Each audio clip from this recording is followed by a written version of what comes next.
আমাৰ গাৰ কাষতে লাগি থকা দেশখনেই হৈছে কোনখন দেশৰ কথা কৈছোঁ বাৰু আপোনালোকে গম পাইছেনে? ভাৰতবৰ্ষৰ গাৰ কাষতে লাগি থকা দেশখন কিনো বাৰু আপোনালোকে জানেনে? নাজানে। মই কৈছোঁ আচলতে বাংলাদেশ। ভাৰতবৰ্ষৰ গাৰ কাষতে লাগি থকা দেশখনেই হৈছে বাংলাদেশ।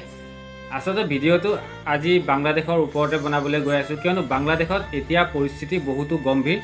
তাৰ যি ছাত্ৰ আৰু তাৰ প্ৰশাসন আছে, প্ৰশাসনৰ মাজত বহুতো সংঘৰ্ষ চলি আছে, পৰিস্থিতি বহুতো গম্ভীৰ, বহুতো আক্ৰান্ত হৈছে। এই আন্দোলন বহুতো ডাঙৰ আন্দোলন চলি আছে তাৰ প্ৰশাসন আৰু তাৰ ছাত্ৰ সংগঠনসমূহৰ মাজত বহুতো ডাঙৰ আন্দোলন চলি আছে।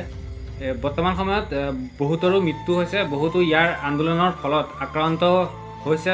বৰ্তমান সময়ত পৰিস্থিতি বেয়া, তাৰ ইণ্টাৰনেট সেৱা একদমেই বন্ধ হৈ আছে। তাৰ পৰিস্থিতি ইমানে গম্ভীৰ হৈ গৈছে। যেনেধৰণে আমাৰ ভাৰতবৰ্ষত কা আন্দোলনৰ সময়ত ইণ্টাৰনেট এদিন দুদিনৰ কাৰণে বন্ধ হৈ গৈছে, তেনেধৰণে পৰিস্থিতি তাতকৈও ভয়াৱহ।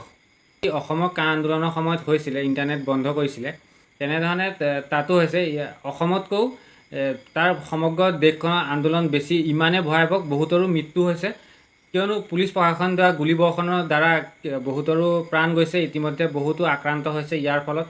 আচলতে কি হৈছে আৰু কিহৰ কাৰণে হৈছে, আৰু ইয়াৰ পৰা জানিব পৰা মতে ভাৰতৰ বহু সংখ্যক লোক আৰু ছাত্ৰ তাত এতিয়াও আবদ্ধ হৈ আছে।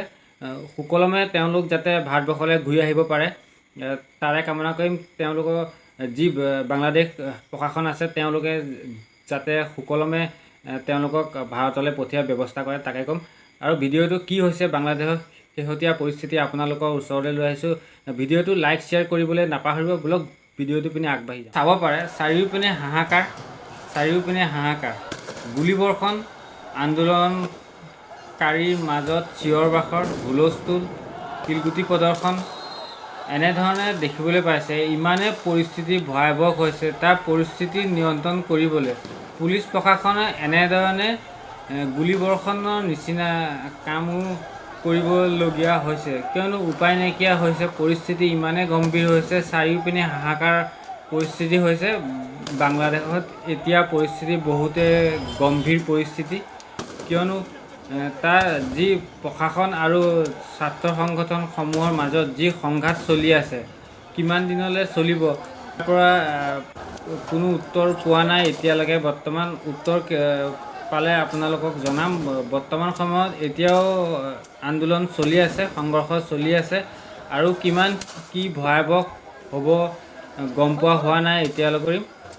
এয়া দেখিবলৈ পাইছে চাৰিওপিনে হাহাকাৰ, গুলীবৰ্ষণ, প্ৰদৰ্শনকাৰী এনেধৰণে প্ৰদৰ্শন, বুকুত গুলি খাবলৈও ৰেডি তেওঁলোক। আচলতে এয়া বাংলাদেশৰ পৰিস্থিতি বহুতে গম্ভীৰ। আচলতে বহুতো ক্ষতি সাধন হৈছে দেশখনৰ। আচলতে এনেকুৱা এটা পৰিৱেশ চলি আছে দেশখনত বহুতো ক্ষতি হৈছে। আচলতে প্ৰশাসনেই হওক বা তাৰ ছাত্ৰ সংগঠনসমূহৰ এই প্ৰদৰ্শনৰ জৰিয়তে আচলতে লছটো হৈছে দেশখনৰ, নিজৰ দেশখনৰ লছ। সোনকালে সমাধান হ'ব লাগে ইয়াৰ পৰা, যাতে সোনকালে ওলাই আহক। সঠিক চৰকাৰে সঠিক সিদ্ধান্ত লৈ যাতে যিসমূহ আন্দোলন, যিহৰ কাৰণে আন্দোলনখন চলি আছে, সেইটো সোনকালে বন্ধ হ'ব লাগে। কিয়নো এনেকুৱা পৰিস্থিতি যদি আৰু বৃদ্ধি হয়, মৃত্যু বাঢ়িব, ইয়াৰ ফলত আক্ৰান্ত হ'ব বহুতো লোক। পৰিস্থিতি আৰু গম্ভীৰ হৈ যাব, ভয়াৱহ ৰূপত বাঢ়িব। চাৰিওপিনে ধ্বংসৰ বাহিৰে একো নাথাকে। এনেও সৰু দেশ, তাৰপিছত আৰু ইমান বোজা সহিব নোৱাৰিব। সেইবাবে সমাধানত আহক, পৰিস্থিতি আৰু ভয়াৱহ যাতে হৈ নুঠে, তাকে ভাবোঁ। ভিডিঅ'টো কেনেকুৱা লাগিছে জনাব, লাইক শ্বেয়াৰ কৰিবলৈ অকণো নাপাহৰিব ভিডিঅ'টো চাই।